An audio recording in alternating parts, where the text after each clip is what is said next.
Hey guys, this is Savannah from earthanddaughter.co. Today I am with Courtney Edwards, MSBCC board certified coach. You do a lot of things. You have your own podcast, I saw, which I really want to talk about in the general direction of that because it's Pragmatic Alchemy, which is Yes. something that I have myself really geared towards because spirituality and meditation and all of these things, there's a side of it that is very woo-woo, and hmm there's a side of it that's very pragmatic, which is what I like because I need the science, I need the structure, I need to understand the how and the why so that I can for one do the thing, but hmm also so that I can be more comfortable doing the thing and sharing the information because um I am very intuitive and I do believe in a lot of the woo-woo side of things, but I also need to understand why it makes sense and why I'm not crazy, right?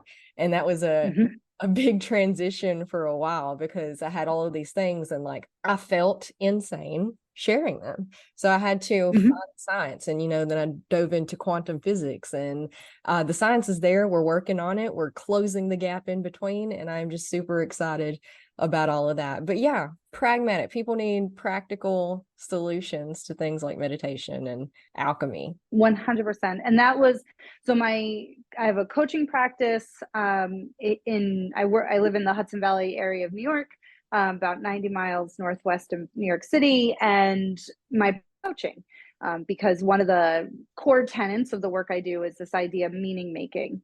And to me, that is when we take the terrible shit that we live through and we insist on creating something from it, something good and whole and healthy from it. So my coaching practice is called Alchemy Coaching. And then when I launched the podcast, I wanted it to blend that. I bring therapists and coaches and astrologers and financial advisors and authors and speakers onto the podcast. And my hope is that we're going to educate folks about a whole bunch of stuff. But by the end of the episode, there will be these concrete takeaways.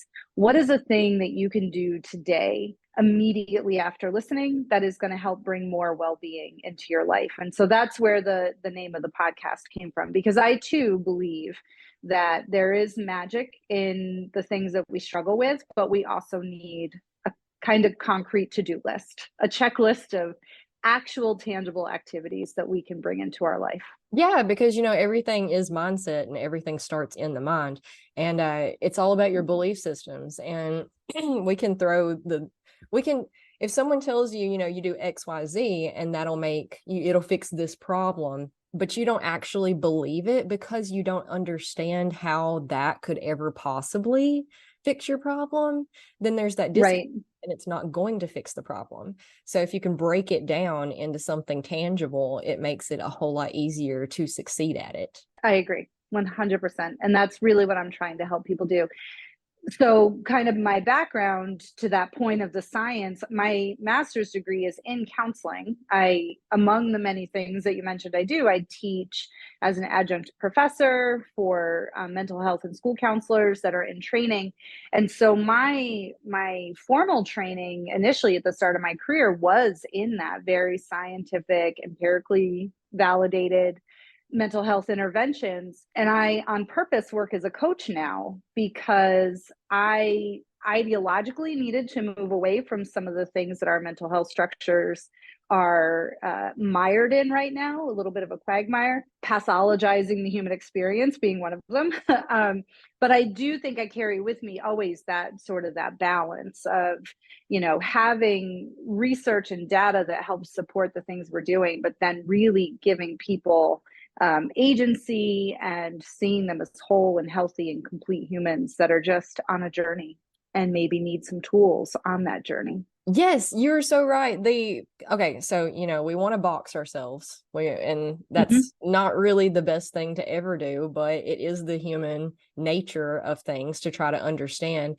And in doing that, we are taking just normal human experiences and essentially overthinking them a lot. Mm-hmm. And so now we have all of these mental health problems where some of the I'm not saying mental health like problems aren't a thing. I myself am Mhm. very neuro divergent and on the spectrum and all of that. So it's definitely a thing, but we want to take something that's normal and present it as a problem to be overcome rather than finding, no, admitting that it's normal, accepting that it's normal, and then finding ways to navigate around that instead of, like, Mhm. here you go, here's some anxiety medicine. Right. We want to make it go away. And one of the hard conversations I often have with clients, somebody will come to me with a history of trauma or a diagnosed mental health condition. And oftentimes they'll ask me questions like, is it always going to be like this? And I want to say yes, and not in a nihilistic way, but just, yeah, this is a part of who you are. It is a part of who you are. It is not the whole of who you are, but it's not something that we even would necessarily want to make go about the ways that those differences, whether it's in your neurology or your emotional history or your physiology or whatever it is, what are the ways that those things serve your life? And that's sort of what I mean by meaning making, like this idea of like it can be a superpower, right? So I just recorded a podcast episode last week where one of my guests was talking about being diagnosed with ADD, ADHD, and she has come to frame it as omni-directional thinking, Yes. which I'm like, yes, like that's such an asset. It just needs to be harnessed, right? These things that we think are disorders or that we label with a pathologizing title, it's really just like, how do you use it in your life? Can Mm-hmm. you use it to your advantage? And can you get out of the mindset of what should or shouldn't be, what's normal?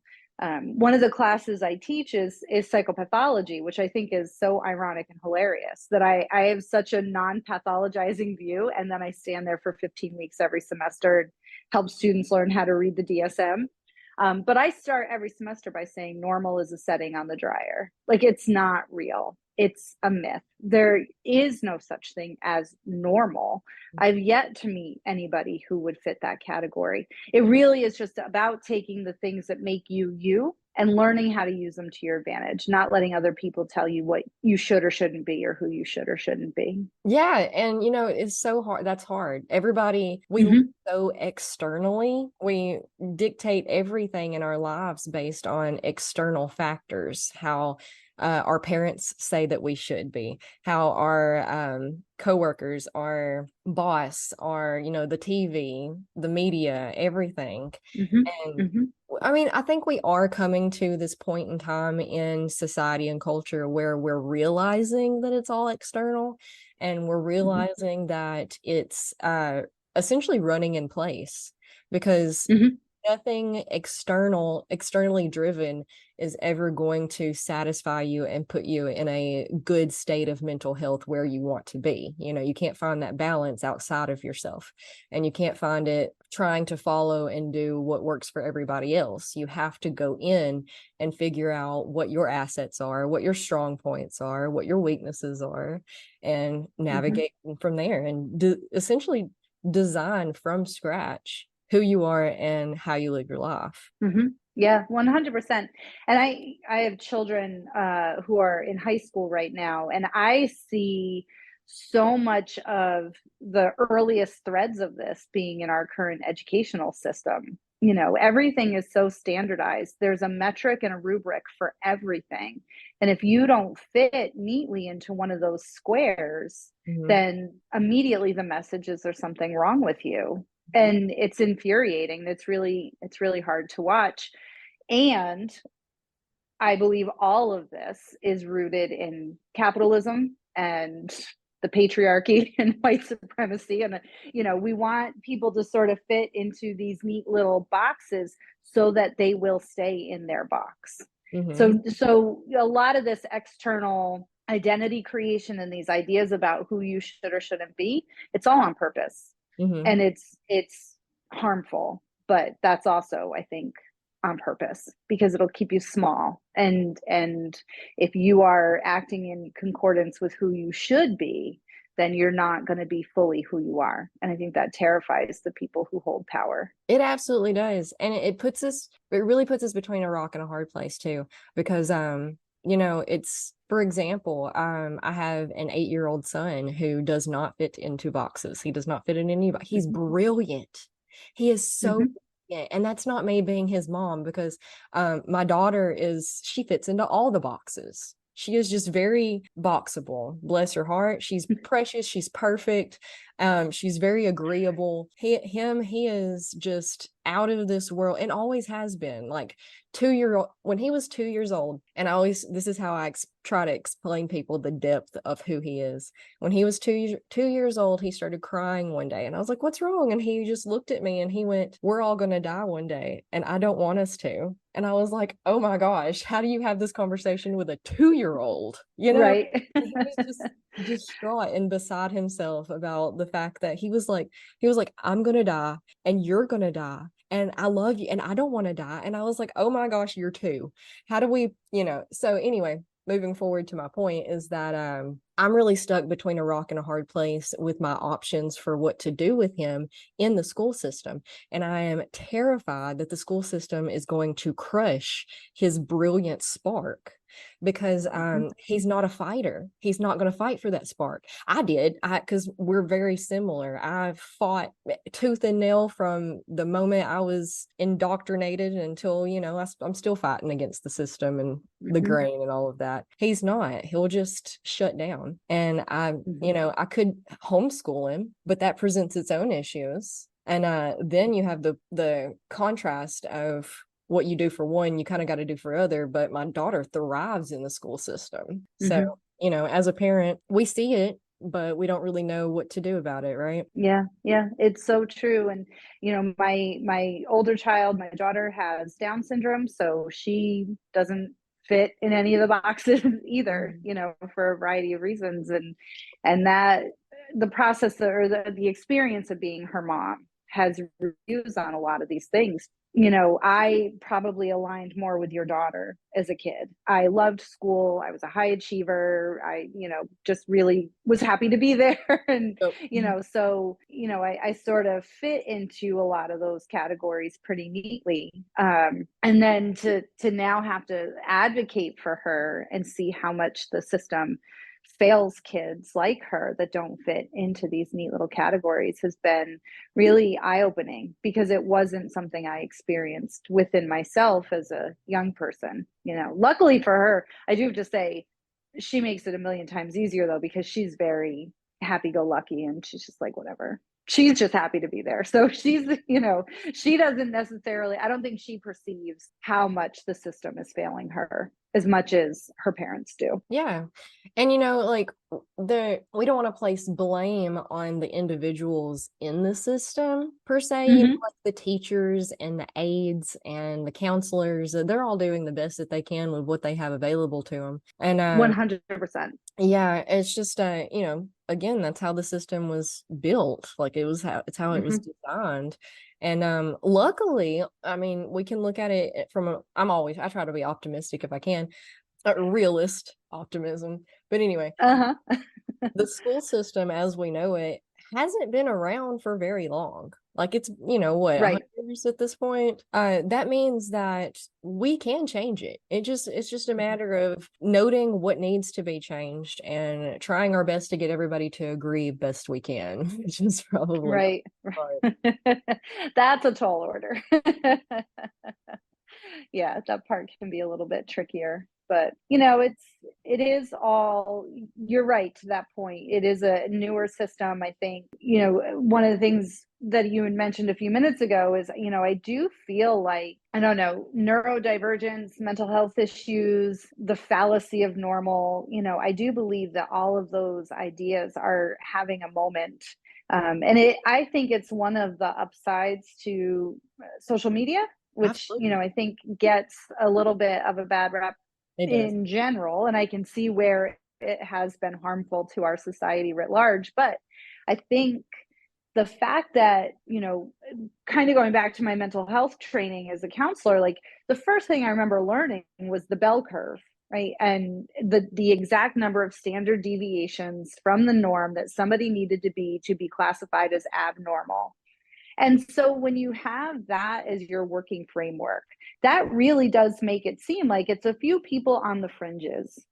And then when we have Instagram and Facebook and in particular TikTok, where there's so many faces saying, no, you know, I have this.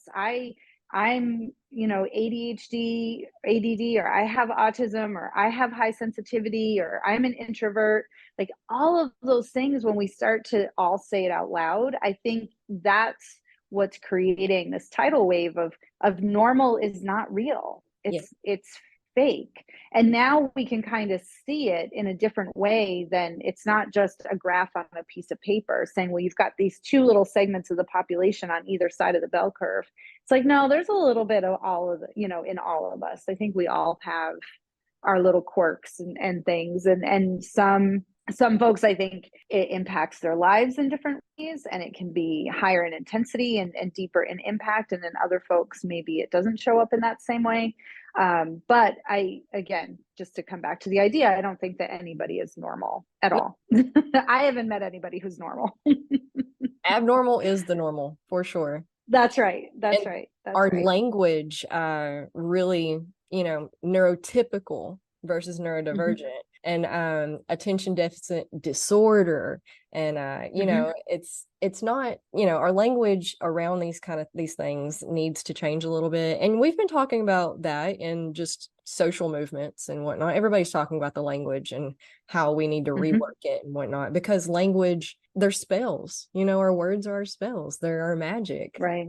they're how we I agree. the words we use dictate how we feel about ourselves and how we navigate in the world. And it's like, oh, I have attention deficit disorder, that means that I'm disorderly and there's something wrong with me, and that lowers your confidence levels, your self-esteem. And it also for some people do fine with the language in how they act and interact with the world.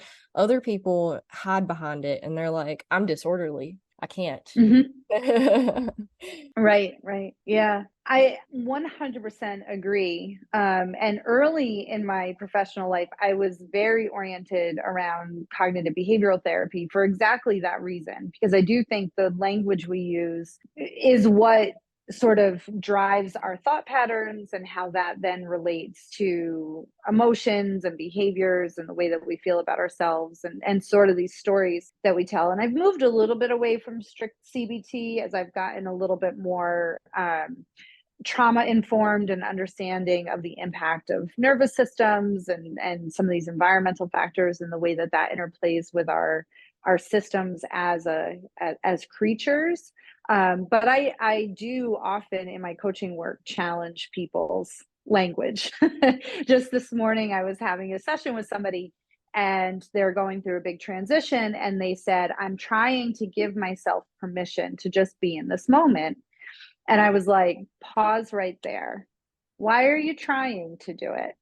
Why aren't you just giving yourself permission to be in this moment? And what is the difference? How does that feel different if you say, well, I'm trying to give myself permission versus I'm giving myself permission? Like you're already there. And I think, you know, to this idea of disorder and the way we internalize it, I think the more that we can use really sort of present oriented, positive focused language, we shift that bit that's inside, because now it's not, well, I'm trying to do this thing and I might not be able to, and I might fail and it might go bad, to just say, no, I'm already doing it. And that might be imperfect sometimes, but that's okay because I showed up and I'm doing it. I'm giving myself that space. Yeah, because right now in this moment is the only thing we actually have, and we get to choose how it is. We get Yes. I work really hard. It's a learning curve. It's a process. We've spent our whole lives talking one direction, talking one way, and we've got all of these unconscious beliefs about how we talk. You know, like you say you're trying because trying sounds softer and less intimidating than doing, and we don't want to be intimidated. we've been told to be small and to stay small so that we don't make anybody else uncomfortable, so that we don't come off as stuck up or cocky or egotistical or whatever. And in our effort to present ourselves as a good individual, we've made ourselves very small and feeble. Yeah, no, I agree 100%. And to your point a minute ago about, this is the reality of the situation. One of the themes that I find coming up over and over and over again in the coaching work I do is this idea of telling the truth. Mm. And so when clients are really struggling with maybe where they are versus where they wish they were, when they're in that place of sort of rejecting what is true and having a hard time fully accepting the truth of this situation, I always just come back to them, but just tell the truth about it. Right. Because so part of my training is also in meditation. As you mentioned at the start, I do a lot of things. I teach meditation. I'm a certified meditation teacher, and I'm certified in the Vipassana tradition, which is this idea of insight and awareness. And it really is just this equanimous, like just balanced truth telling. It is what it is, exactly as help guide a client to just telling the truth about who they are, that can help reduce the stigma, the shame, the self-judgment, or the rejection of their own truth in order to achieve this idea of normalcy.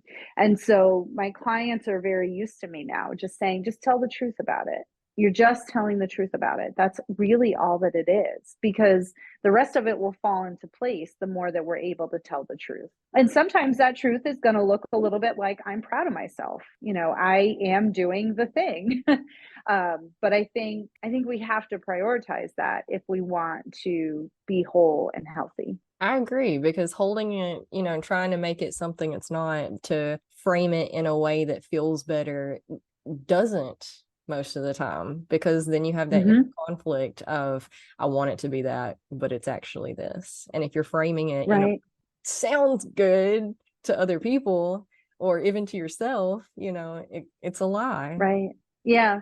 I agree with what you said though about it being softer, because it's almost like you're giving yourself an out of, well, this way, if I mess it up, I was only trying. I wasn't actually, intending to do the thing. I was just trying. And I think that does sort of allow ourselves off the hook a little tiny bit, which, if that's where you are on your journey, then that's where we'll work. That's where we'll start, is how do you get from that place of, I want to give myself an out, to, I'm just going to step into this boldly and let it be imperfect if it's imperfect. Yeah, because holding yourself fully accountable is scary. 100%. Yeah, I agree. It's the scariest thing that we do. Yeah. Yeah. One of the things I've encountered a lot with like historically, I came into this from a health and wellness standpoint, and right now we're finally all pretty what, because the internet, man, I love the internet. Again, it does have its downfalls, but everything is good or bad depending on how you use it. It's just a neutral tool until you start using it, and it has done so many amazing things to bring us not only together, like you were mentioning earlier, to see that we're all in the same boat, more or less, dealing with the same problems, but it's brought all of this information to us. And now we're seeing that the system has been set up for our failure on purpose. And 10 years ago, when I first started learning all of this, you really had to dig for the information. It wasn't readily available. And I'm just a natural researcher. I'll go down a rabbit hole for, I read textbooks for fun. And so unless you're that type of person, and most people aren't, so I would come out of these binges in books and webinars and these digging that I've done, and I would go to my grandparents and be like, what you're doing, how you're living is terrible. You're making yourself sick. We can't do this. We got to stop this, and we got to stop this, and we got to switch this. And, of course, everybody thought I was crazy. But now here we are 10 years later. And on one hand, they're starting to understand and recalibrate and everything, but it takes the responsibility out of someone else's hands and puts it in their hands. And that's a lot of work. That's a lot of, it's terrifying, because if I just trust this doctor, if I just trust this teacher, if I just trust the government, they will tell me how to live and what to do, and then I don't have to take responsibility, which means I don't have to make decisions, because decision fatigue is a thing, and I'm already overstimulated and overwhelmed with the amount of information that I need to know. And now I'm learning that everything that I've done, everything that I've learned, everything that I've been, the way I was raised, everything I was taught is all wrong. And now I have to essentially, what is real? What is truth? And I have to rebuild everything at this point. And I understand how overwhelming that is, and how that's a big order thing. And it's a whole lot easier just to stick your head in the sand. Yes, I agree that it really is. It just means that you lose out on all of the magic. I always tell folks when they're struggling with a difficult feeling, whether it's fear or overwhelm or, anger, sadness, or grief, there's this desire I want to eliminate this bad feeling. I want to make this bad thing go away. But I always tell my clients, you can't self-select out of some emotion without losing then all the other emotions. So you can't be in a place where you say, well, to stand in my own truth and my own power, and to, cast aside all the societal expectations and let the government or society tell me who to be, like, that's going to make my fear go away. And so I can numb away from that unpleasant emotion. But then it's also going to cost you joy and gratitude and excitement and awe and wonder. And honestly, I feel like those are the best things that we have in this earth. So you have to sort of learn to just ride that wave of the harder emotions, so that you can still have the capacity for the ones that you actually desire. Like it's not, you can't piecemeal your emotional state. To that point, one of the things that I try to offer folks is a different framework for describing emotions. So moving away from, well, this is a good feeling, this is a bad feeling, right? Like happiness is a good feeling, sadness is a bad feeling. When we get into that kind of internal labeling, that's what drives that numbing behavior, the avoidant behavior, the rejecting behaviors.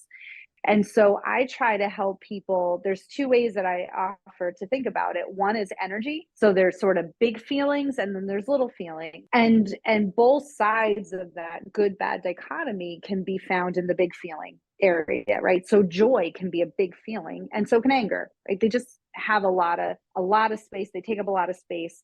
Grief can be a very small feeling, as can contentment. Like they can just be a little bit more quiet or peaceful, like just taking up a little bit less space in your body.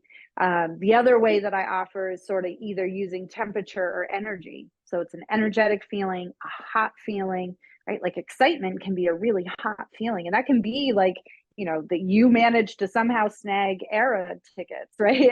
You're going to go see Taylor Swift. That could be like a big, energetic, huge, hot feeling. And it can also be rage, right? And again, like kind of a melancholy sadness can be a small, cool, less vibrational feeling. And so can peace, right? And so that, I think, can help reframe this idea of like, this is a feeling I want, this is a feeling I don't want. And it allows us to approach it with a little bit more neutrality, a little bit more truth telling. Just the truth of the moment right now is I'm having a big feeling, or the truth of the moment right now is I'm having a small feeling. And it can help move away from labeling it as this is good, this is bad, this is what I want, this is what I don't want. That's exactly what I teach in my yoga classes. I I do a yin restorative yoga, so it's very slow paced. The best. It really is, especially So in our good. society. Everything's so yang, so hustle, hustle, go, go, go. We need that slowness to counteract it and balance everything out. So I'm prompting meditation all the time to keep them engaged, to know what to do. Yeah, feelings are not, I would like, tune in, notice what you're feeling physically, mentally, emotionally. Don't label it as good or bad. Just notice it, because feelings are not bad. They're neutral, just like anything else is, until you start wielding it. You can wield it badly. Right. But people, we're also afraid of the big emotions in a lot of ways. I myself, because, you know, I'm neurodivergent, and neurodivergents have a lot harder time regulating emotions than what we would call a neurotypical person would. And I think that a lot of that has to do with neurotypical people being more just balanced. They're like more even keel, kind of hang out in the middle all the time. And neurodivergents, we're like way up here, way down there, way up there, and way down there. Like it's just back and forth. And a lot of times I can get really high energy, and it sounds like people act like I'm angry, and they'll be like, can you calm down? Like, what's the issue? And I'm like, you calm down. I'm just excited. Right. Yeah. But there's people, you know, around us and everything. They just, there's a word for it. I can't find it at the moment, but essentially it's, you know, we needed that village for thousands of years. We needed the village to like us so that we didn't die. You know, it was a survival thing.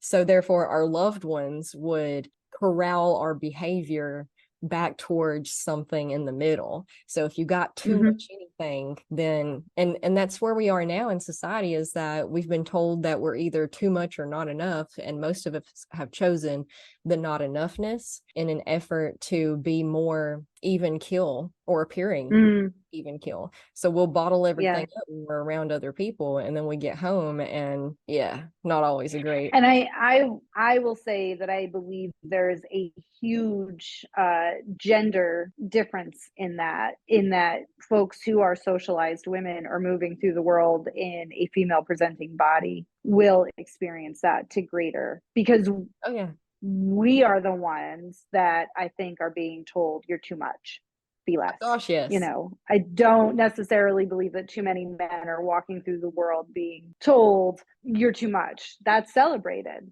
It's the girls that are boss, that are supposed to be a fan of yourself. Yeah, no, I definitely agree. It's mostly females that are definitely told to calm down and chill out and tone yourself down a little bit, which is hard. You know, I grew up in a Church of Christ setting, so we were especially, you know, and it's not always religious based, that it's just the patriarchy and, you know, a lot of things, but we were definitely told to be seen, not heard, and be quiet. Like we weren't really even allowed to talk in church. So I'm very, very particular now, especially since I have a son and a daughter, and it's sticky sometimes. It is sticky. It is sticky. Yeah, and I also have a son and a daughter, and I find my son is 14, and so more and more frequently I'm trying to engage him in conversation that both supports him as a white man moving through the world with a sense of responsibility of what it means to be a white man in the world.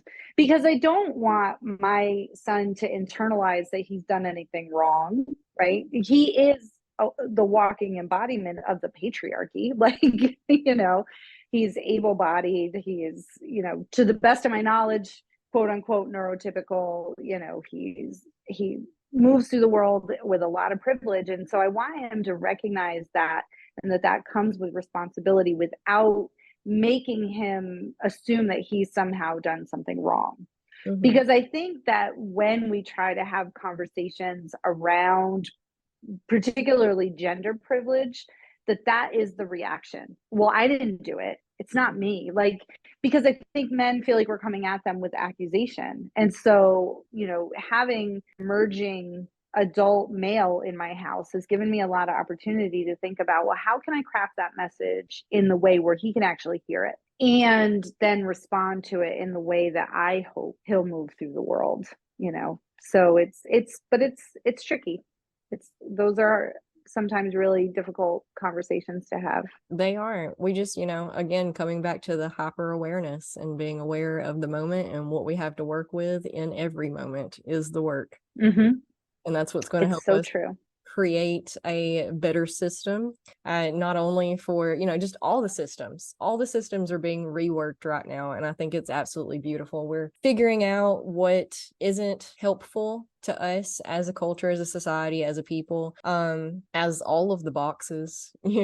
And Mm-hmm. we're reworking things into more community oriented and mental health focused, Mm-hmm. prioritizing everybody's needs, which is going to be messy and non-structural for a while, because, you know, not everybody's capable of all of the same things. And we've built a Mm-hmm. world where each individual person has to hold a job with good money skills so they can have a dwelling of their own, whatever that may be. You know, I think and not everybody's capable. You know, it Mm-hmm. takes a village. It really does take a village to just hit the bare minimums, because, Mm-hmm. you know, if you leave it up to one or even two people, if you have a good functioning relationship, which also is a whole nother thing on its own, it's hard to do, and you have this partner in life and it's two of you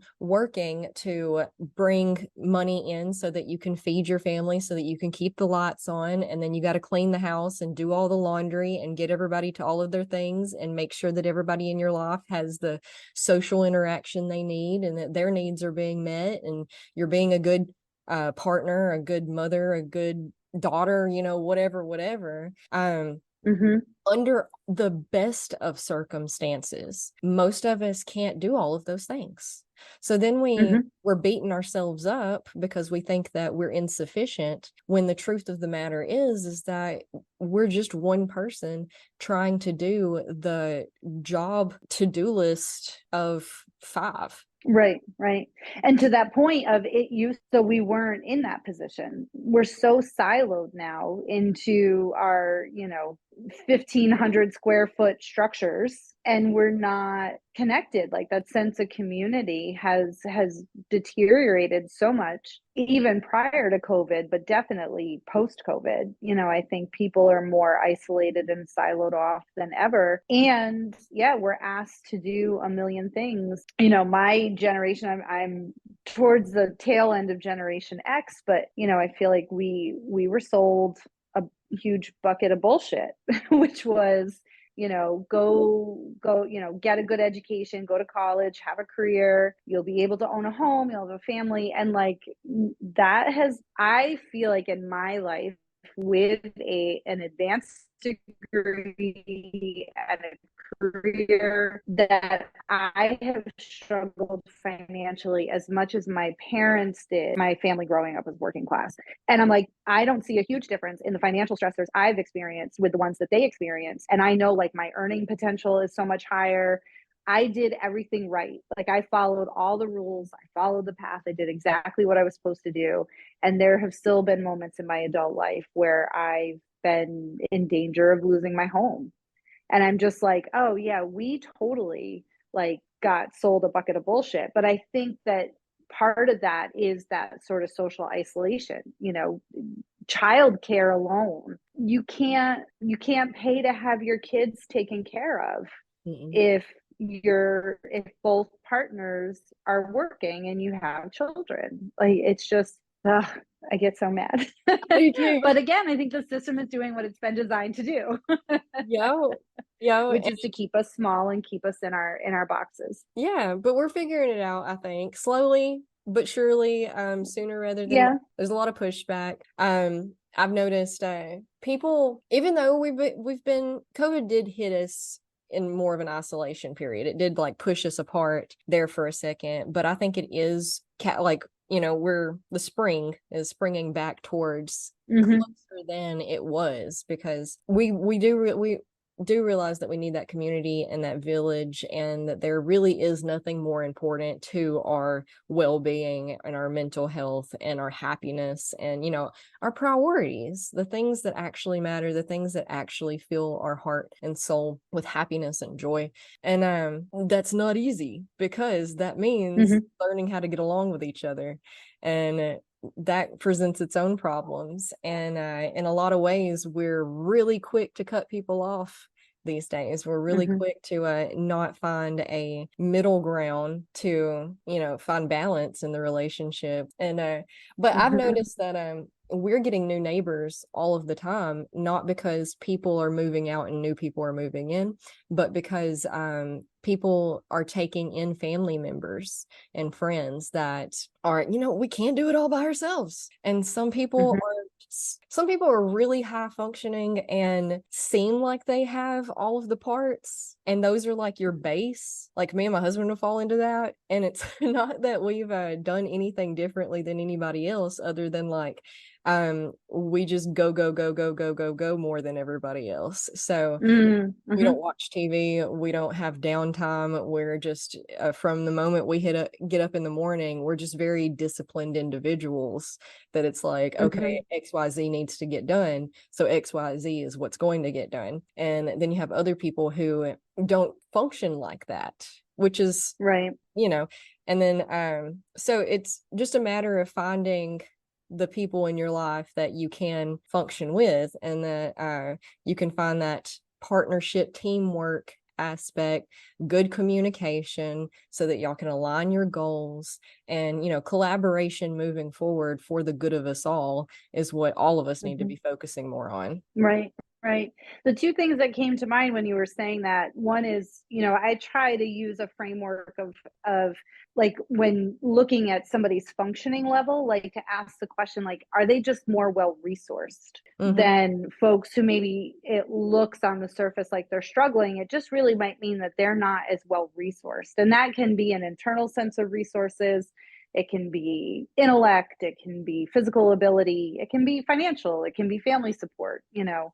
I, for example, don't really live close to any family. You know, most of my family is at least an hour away. My parents are 16 hours away. So, you know, when it comes down to needing a help with childcare, I'm often on my own. And thank God my kids are getting older, because now I can leave them home alone a little bit. But, you know, for a few years there, it was kind of tricky, because I didn't always have that resource, you know, available to me to be able to do the things that I needed to do. But the bigger point I wanted to make to your idea of how we connect to each other, I really have, over the last few years, started to embrace this concept of curiosity, which again comes to me like my pathway to curiosity as a practice came through meditation, because in Buddhism there's this idea of beginner's mind, which is basically just assume that you don't know. And so when I'm meeting new people, or in particular when I'm feeling bristled by someone, if I'm encountering somebody and they're evoking a reaction, particularly one that feels icky, that I will often ask myself, like, I wonder, you know, just that phrase, I wonder what their story is. I wonder where they're coming from. I wonder how they're seeing the world. I'm wondering what it was on their journey that led them to this moment, that they're now, you know, giving me the finger as we're driving down the roadway together or something, like, you know. But really just trying to approach other people, my own internal experiences, the world around me, with this idea of curiosity, and not assuming that I know all the answers, but just wondering what might be available to learn. And I think that that is it's a powerful pathway into connection, because it allows you to be a little bit more open-minded, a little bit more open-hearted with all of those interactions, because you're not coming into it with this sort of tunnel vision echo chamber. I know that this person's just an asshole because I can just tell, you know, but that we're approaching it a little bit more. And I tell my kids all the time, I'm like, if somebody is being a bully at school, like, instead of asking, well, what's wrong with that person, ask, I wonder what happened to that person. Because I feel like when people are acting out, it's usually an indicator of pain. And so let's be curious about what that might be, and not so judgmental about the assumptions that we've fabricated in our own thought process, our own minds. Yeah, just keeping that open mind in everything all the time. Like, the more you can assume you have no idea what's going, none of us know what's going on. We're Nobody knows. As soon as you think you have it figured out, there's going to be a wrench thrown in it, and you're going to figure out real quick that you absolutely have nothing figured out. Yeah, yeah, I agree 100%. And it's when I work with couples a lot of times, and I always tell them, like, approach each other with curiosity. Like, even the people that you think you know the best on this planet, approach them with curiosity as well. You know, if your partner all of a sudden is in a cranky mood, or you know, there's problems in the relationship, just ask, I wonder why. I wonder what's going on there. And I think this idea of wondering leads to an experience of wonder, which to me is tied in with awe and gratitude, and just this idea of, like, the world is really magnificent. We just have to want it to be magnificent. Honestly, yeah. If we're determined it's terrible, then it will in fact be terrible. But if we can approach it with some curiosity, open up the door to wonder, we might actually find that there's a lot there to sit and be awestruck by. Yeah, because I mean, everybody and everything is always changing anyway. The only constant that we have is change. So Yeah, as soon as you think you have it figured out, you're going to be wrong. You're that's always right. wrong. If you think you have anything figured out, you're wrong. That's true. I've yet to figure out a thing. Yeah. Yeah. And then, we could always swing back to that not enoughness, and we're just piling more Mhm, because we think that, we don't know enough. And so we're just mhm. piling more on top of it and piling more on top of it. Well, to what end? At some point, Right, you have right. to like sit back and breathe, meditate, Yeah, I agree. create I space. love, there was the podcast We Can Do Hard Things that Glennon Doyle produces with her wife and her sister. Um, she was talking about the beauty industry in an episode, and she said this quote that I think about pretty much every single day, which is, women who feel less than will buy more.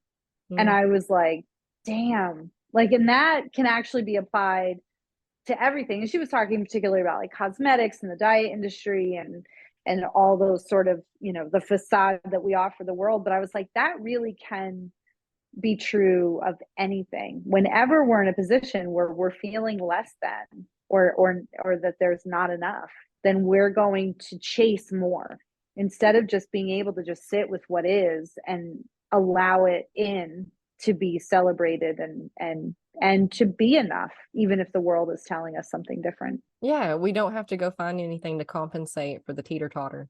We can just sit with the Yeah, teeter-totter and it will naturally balance itself out in just a moment. that's right. That's right. Most of us, we spend all of our time running from how we feel and those emotions and trying to find things to Mhm. put in those holes and compensate Mhm. for, when you just sit with it for a little bit. Maybe take Yeah. I like to use the analogy of standing right at the shoreline, and just, the waves are going to come and go. And Mm. you're not going to stand there and try to put your hands up and be like, stop, ocean, don't come here. Right. And you're not going to run along the beach and try to scoop up the water. You're just going to let it come and go. And sometimes there's going to be more, and sometimes there's going to be less. And sometimes it's going to be hard to keep your balance. And sometimes it's going to be really easy to just stand there and take it in. But that it is just a rhythm, and it is just going to continue on in its own rhythm way. And there's really nothing we can do but put your toes in the sand and look at the horizon, you know, Yeah, just sometimes it's going to be really stand pleasant, tall. and sometimes there's going to be a hurricane coming through. But you That's have to right. remember that they are just feelings, and Mm-hmm. it will pass. Yeah, I agree. Well, this has been wonderful. Thank you so much. You don't even know how much I needed this conversation today. I'm so glad. This was so much fun. I'm usually on the other side, so this was a fun twist to be the interviewee. Well, I'm glad you enjoyed it too. Would you like to Yeah, tell thank you. people where they can find you and what you have to offer, service was wise? Sure. Yeah. So, as I mentioned at the beginning, my coaching practice is Alchemy Coaching. I'm located in New York, but I do work in a hybrid format. So, listeners from anywhere can check out the work that I do. My website is www.shineandsoar, all one word, .com. I'm on social media as Alchemy Coaching. My Instagram handle is at Alchemy BHC, standing for behavioral health coaching. I offer behavioral health, life, and relationship coaching, meditation instruction, small business business planning. I do speaking engagements, workshops out in the community, all kinds of things. And I host a podcast called Pragmatic Alchemy. New episodes come out every Wednesday, and it's on all of the platforms. So listeners can find it wherever they are listening to podcasts. Awesome. And I will definitely link all of that around. So it'll be easy. Excellent. I appreciate that. All right. Yeah. Well, you have a This great. was so much fun. Thank you. Oh my gosh, you guys, that was awesome, and I hope you enjoyed it as much as I did, not only when I recorded it, but as editing. Oh my gosh, this was just a wonderful episode altogether. So much information, so much flow state from both of us. It was just, oh man, this is why I do podcasting right here, episodes like this. So definitely go follow Courtney Edwards. I want to go be her acolyte. I really resonated with everything she had to say, and I feel like we were really aligned here in all of our beliefs and all of our views and everything that we're trying to do. And man, that's really where the magic is, isn't it? Finding people that you can connect with authentically. I'm definitely going to get better at astrology and not record episodes during Mercury retrograde. I'm done. This is the first time I've ever recorded episodes during Mercury retrograde with somebody, and I'm done. It took one, and that's it. I hate so much how the tech issues that we've had in all of the surrounding episodes to this one, but this one in particular really upset me because she was wonderful, and the tech problems just, man, it was upsetting. Anyway, moving on. Please rate and review the show if you can. Please come join us in the Patreon if you would like ad-free. I have, it's only $5, okay? Like, there's this whole tier thing where you can pay more if you want to pay more, and you get more if you want to do that. But just the podcast in and of itself is $5 a month, and that helps me continue doing this and not having to go get a real job. Quote unquote real job. This is a real job, right? I work very hard at it.